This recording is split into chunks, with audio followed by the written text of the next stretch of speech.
Olympic গেমসে special guest ছিলেন শান্তিতে নোবেলজয়ী অর্থনীতিবিদ প্রফেসর ডক্টর মোহাম্মদ ইউনুস। লম্বা সফর শেষে তিনি দেশের উদ্দেশ্যে ইউরোপ ত্যাগ করেন। দেশের সংকটময় পরিস্থিতির মধ্যে ইউনুসের দেশে ফেরা নিয়ে কৌতূহল ছিল সব মহলে। তার আইনজীবী আবদুল্লাহ আল মামুন রবিবার সাংবাদিকদের এ তথ্য জানিয়ে বলেন, ডক্টর ইউনুস দেশে ফিরছেন, এরপর আদালতে যাবেন। প্যারিসের অলিম্পিক থেকে দেশে ফিরেছেন নোবেল বিজয়ী অর্থনীতিবিদ ডক্টর মোহাম্মদ ইউনুস। সোমবার 5 আগস্ট দুপুরের দিকে হজরত শাহজালাল আন্তর্জাতিক বিমানবন্দরে পৌঁছান তিনি। প্যারিস সফরকালে ভারতের দ্য হিন্দু পত্রিকার সাংবাদিক সুহাসিনী হায়দারকে এক সাক্ষাৎকার দেন ইউনুস, যেখানে তিনি বাংলাদেশের সাম্প্রতিক সংকট উত্তরণের জন্য জনগণের ম্যান্ডেট দিয়ে গণতন্ত্রকে ফিরিয়ে আনার জন্য স্বল্প সময়ে মধ্যবর্তী নির্বাচনের পক্ষে মত দেন। গত 26 জুলাই প্রকাশিত ওই সাক্ষাৎকারে ইউনুস আরও বলেন, গণতন্ত্রে সব সমস্যার সমাধান দিতে পারে একটি প্রকৃত অবাধ ও সুষ্ঠু নির্বাচন।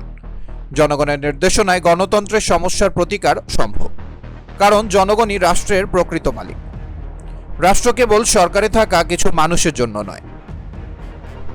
ইউনুসের বিরুদ্ধে বাংলাদেশের আদালতে বেশ কিছু মামলা বিচারাধীন। এসব মামলা ঘিরে তার সঙ্গে সরকারের দূরত্বের কথাও নানা সময়ে আলোচনা এসেছে। তবে ডয়েচে ভেলের এক সাক্ষাৎকারে ইউনুস বলেছিলেন, তিনি সরকারের দূরেরও না কাছেরও না। এমন সংকটময় মুহূর্তে ইউনুসের দেশে ফেরার দিকে নজর রয়েছে সচেতন মহলের। 111-এর সময় রাজনৈতিক দল গড়ার চেষ্টা করে সে সময় বরাবরই সংবাদ মাধ্যমের শিরোনামে থাকতেন তিনি।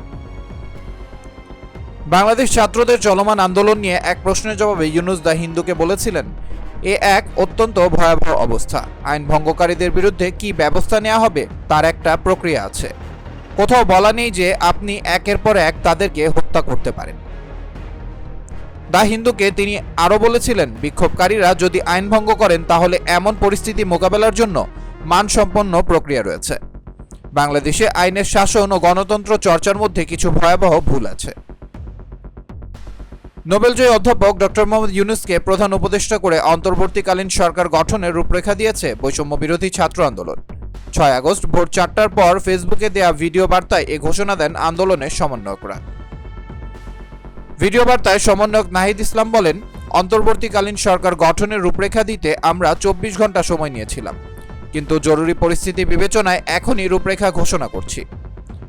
আমরা সিদ্ধান্ত নিয়েছি ডক্টর মোহাম্মদ ইউনুসকে প্রধান উপদেষ্টা করে ছাত্র নাগরিক অভ্যুত্থানের অন্তর্বর্তীকালীন সরকার গঠন করা হবে।